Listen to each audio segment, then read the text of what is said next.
Alright, hey everyone, it is the Useless Gamer here again, and I'm back after being gone for a very long absence, about a month here.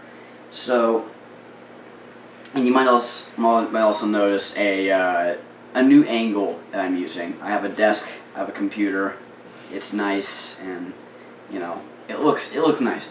And in order to achieve this, I had to move a lot of stuff around. So I may not be using this a lot, but when I do, I hope you guys like it, and I like it a lot because I think it just looks really nice. So today we're going to be reviewing probably one of my favorite consoles of all time. Yes. You can guess, but you already looked at the title anyways, so there's not even point in doing this, but I'm going to do it anyways. So I'm going to do a drum roll, and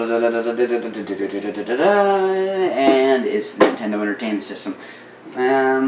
So yeah, it's the Nintendo Entertainment System. What else is there to say? You know, I don't think I can say anything that hasn't been said about the Nintendo Entertainment System, before. So, you know what? I'm going to do that.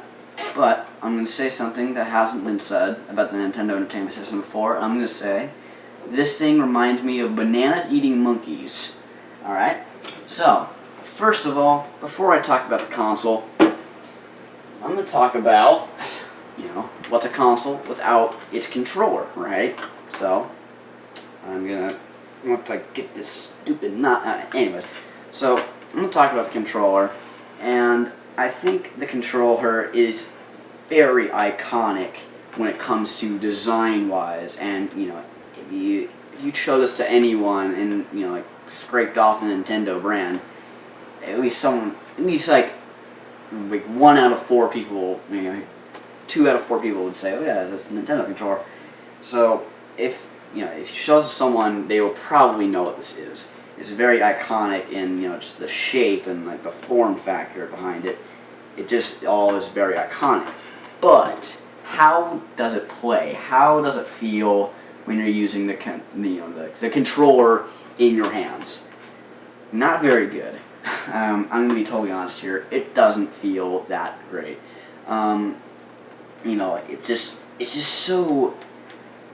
It's just a brick, and the reason why I don't like that is because it's just these hard edges aren't very nice when you're playing a game, and you're so used to new controllers with their smooth edges and their lots of research and development and ergonomics, and then you use this and it's just so rigid, and like the D-pad and all the buttons are amazing. They all feel great, but it's just not, it's just that square shape. It starts wearing on your hands. But other than that, the controller it's a good controller.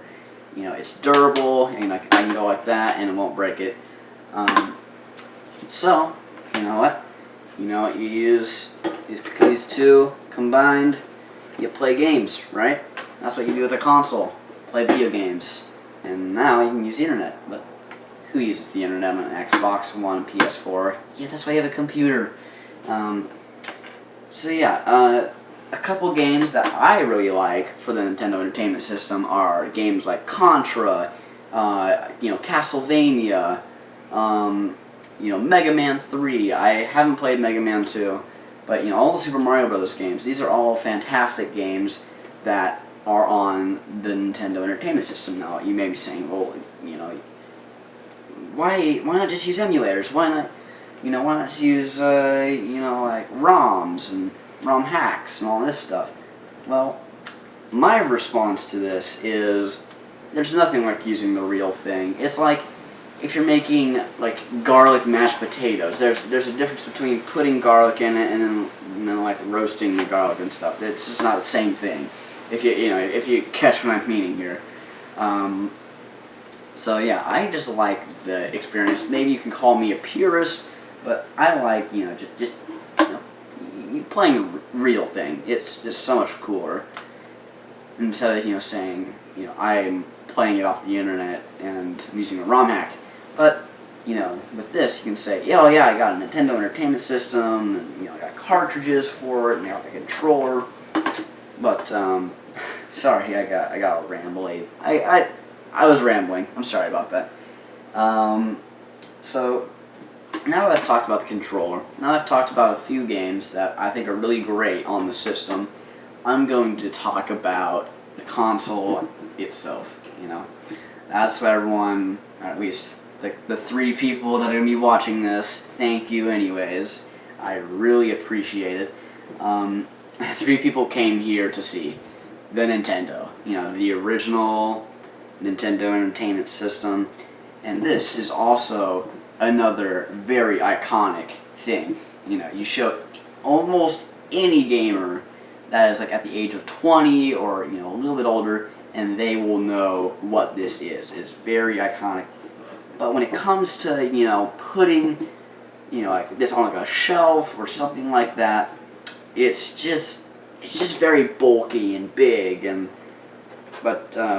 which would be a problem if you have like a lot of systems. Unlike me, which I only have like a couple systems, it's not very space. It takes up a lot of space. It's a space hog. That's what it is, and that's also because it's from the 1980s, and excuse me, it's from the 1980s. It's big. It's a big rectangle. A lot of people call it the Nintoaster. And even if you watch the Angry Video Game Nerd, there is a Nintoaster where he just puts, games into a toaster, and they work. So, sorry, talking about Nintoasters now. Let's talk about the Nintendo. So yeah, this is another really iconic, piece of gaming history.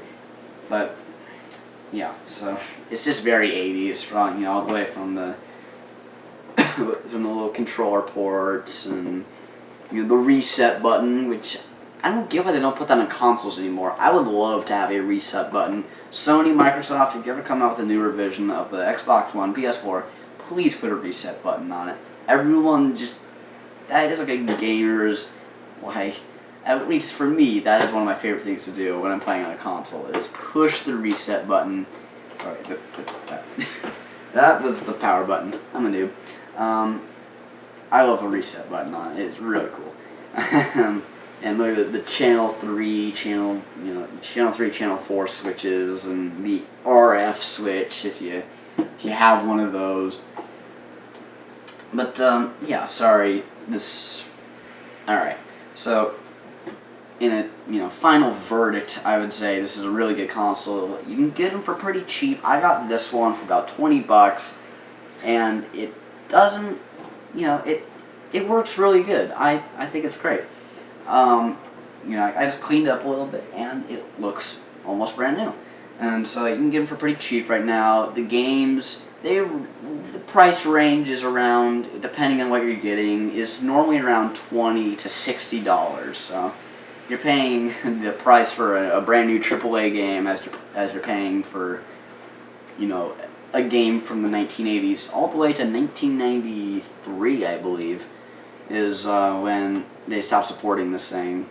And but yeah, so if you're on the fence about getting a Nintendo Entertainment System or just getting into retro gaming in general, I would definitely recommend picking one of these up for a relatively cheap price.